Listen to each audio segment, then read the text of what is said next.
Alright boys, welcome back to another video. Knicks Daily here. Today we're going to be discussing the latest news that came out. According to Ian Begley, he reports that the New York Knicks checked in on a Clint Capela trade and noted that Mitchell Robinson would likely be involved in a trade package for him. Now technically speaking, the Knicks can sign and trade Precious Achiuwa for Clint Capela, so they can match their salaries, trade for each other, and then include assets on top of that, whether it be another piece or it be draft capital preferably. That is possible. So the Knicks can have Mitchell Robinson and Clint Capela on the roster, and if they were to do that, I find it hard to believe that anyone in the NBA is beating us. But realistically speaking, that probably isn't going to happen. We would have to do Mitchell Robinson and a couple more pieces to get Capela. So let's talk about if I would do that or not personally. So the short answer to that would be no. Mitchell Robinson, to me, has more upside than Clint Capela because he's 4 years younger, he's a better rebounder, he's a better shot blocker, and you throw a lob. Well, Mitchell Robinson's what, 7'1", Clint Capela's like 6'10", 6'11" at most. So Mitch overall is just a better player. There's no way around that. This is from someone who loves Clint Capela, and this is from someone who likes Mitchell Robinson, right? The thing though about why the Knicks, I'm sure, called for Capela is because of durability. And you guys didn't need me to tell you that, right? Even the biggest Mitchell Robinson supporter watching this video will tell you that Mitch just can't stay healthy. We're talking about a guy who has been in the league for 6 seasons and has played over 70 games once. Compare that to Clint Capela, who's played in over 70 games in 2 of the past 3 seasons. And the season that he didn't was 65 games. Like, playing 65 games for Mitch, I would probably shake your hand right there and then, because I can trust Jericho Sims or Precious Achiuwa to play the rest. But 65, we get that on a Mitch. You have to imagine, guys, that's what, 40 wins right there? Probably more. 45 wins. So I absolutely would take that, man. That would be an absolute blessing. Capela as well. He's a guy who, okay, sure, maybe he doesn't have the size and athleticism of a Mitchell Robinson, but he averaged 12 points and 11 rebounds last season. In his career, he averages 12 and 11, shoots 62% from the field, and blocks 2 shots per game. Now, I'm rounding up from 1.5, so just keep that in mind. But still, Capela has very good numbers, 609 regular season games. He also has a ton of experience in the playoffs. 87 NBA playoff games, 65 starts, and he's reached the conference finals 3 times. So I would love to bring in Capela. Tom Thibodeau, his ideal center does what, guys? Protects the rim, sets hard screens, catch alley-oops. I mean, that's Capela. He had caused opponents to shoot 59% at the rim last season, which is 5 percentage points lower than they usually shoot from that range. Capela finished the season plus 3.1 points per 100 possessions while playing major minutes for a team that was minus 2.2 points per 100 possessions. I mean, that's a 5.3 net rating swing. That just shows how important his rebounding and rim protection skills are. And if he brings that to the Knicks, a team that's already elite, I mean, imagine what he's going to do. So it has me thinking, would I trade Mitchell Robinson for Clint Capela? I mean, I'm sort of just trusting Mitch and saying, can you stay healthy? I mean, I saw a video yesterday on social media of Mitchell Robinson making like 5 or 6 threes in a row. To be honest, I don't really care about that. Mitch does not need to shoot 3-pointers. He just needs to make free throws, and he needs to stay on the freaking court. That's all I care about for Mitch. He does not need to dribble. He does not need to shoot. Just do what you're supposed to do, block shots, rebound, catch lobs, and stay on the court, because the best ability is availability, and for Mitchell Robinson, he hasn't been available very often. I mean, there's a crazy stat that I wanted to show you guys. Yeah, Mitch has missed, not even missed, but he's played 31 games in 2 of the last 4 seasons. So if the Knicks do not win the championship next season, will it be because of Mitchell Robinson?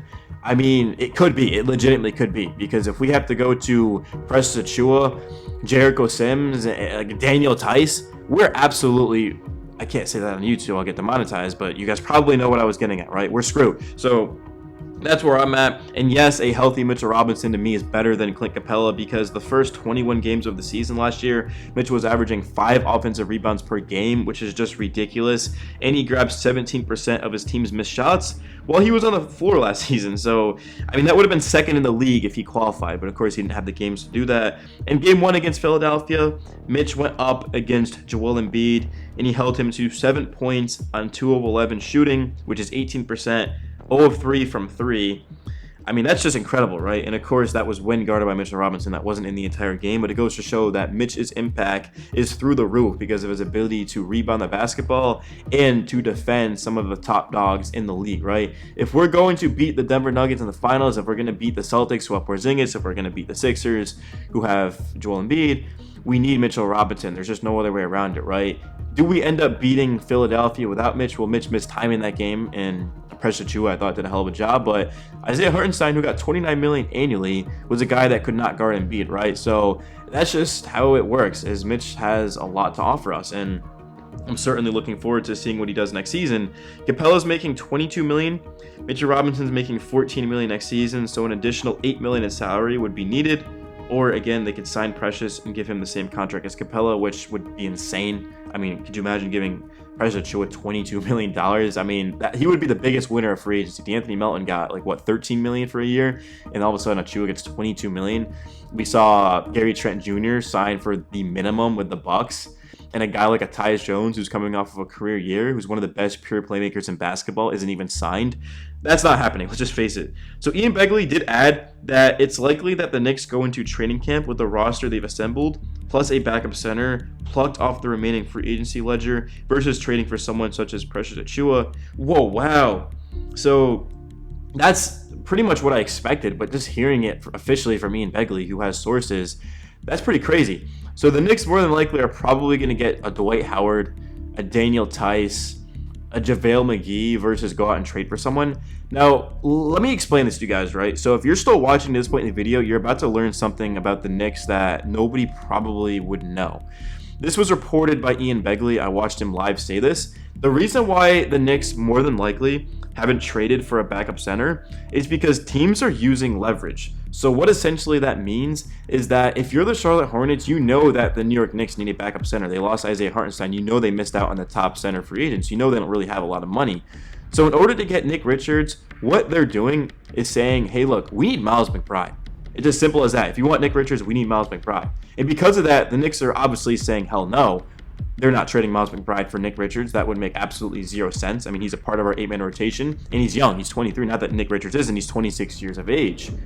But still, like, the Knicks are not doing that. So that's what it's come down to, is the Knicks are waiting for something to happen. It probably isn't going to happen, and they're just going to essentially settle for Precious Achiuwa, or they're just going to go out there and bring in, again, one of those veteran backups that nobody has signed yet because they're just not that great, which is bad news for the Knicks because we're trying to win a championship, and I certainly don't want Mitchell Robinson to get injured and all of a sudden here comes JaVale McGee as the starter. Like, that's just not going to get it done. That's a huge downgrade. JaVale McGee, 5-6 years ago is a different story. JaVale McGee is probably near 40 to this point. So not exactly great. Something else that was talked about was Nikola Vucevic. I'm going to get into the next video why the Knicks could end up trading for him, but again, they probably won't. But the Knicks, there was a report that they're interested in trading for a veteran center with a pretty big contract. So Brook Lopez, Nikola Vucevic, and Clint Capela are names that immediately come to mind. But guys, it's your boys Knicks Daily. Smash the like button, subscribe if you enjoyed the video, share it with your boys. I'm out. Later.